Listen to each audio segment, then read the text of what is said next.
Fresh kama kaa. Kama kawaida. Fresh. Kama kaa. Sana. Hivi geto la Muuni wangu inabidi liwaje huko?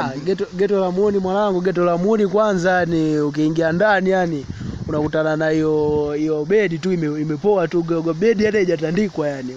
Waoni wengi waga tuzingatie mambo ya kutandika na nini tukiamka asubuhi. Yaani ukiamka unasikilizia hili oya mwanangu wapi fresh. Kwa geto la Muuni ukiingia yani unakuta pale papo fujo yani shuka lipo peke yake nini fresh. Ila cha msingi waoni ambacho waga tunazingatia ndani ya mageto.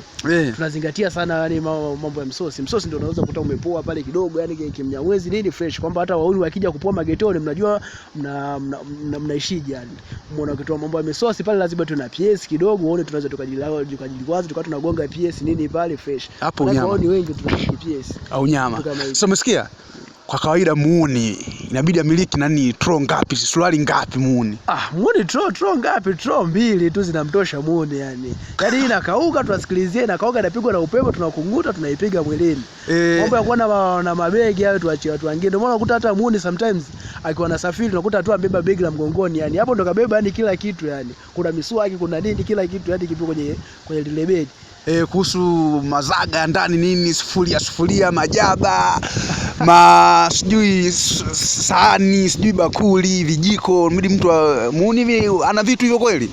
Muone vitu kama hivyo yani unakutana navyo nadra sana. Hata utakuta sufuria moja labda ndoo 2 yani ya kuogea na ndoo ya kufanyaje? Maji ya kunywa. Maji ya kunywa imeisha. Noma sana. Oya. Sana yani. Oya, unamsikia geto la Muuni hapa? Bwana Muuni, geto la Muuni inabidi liwe na nini?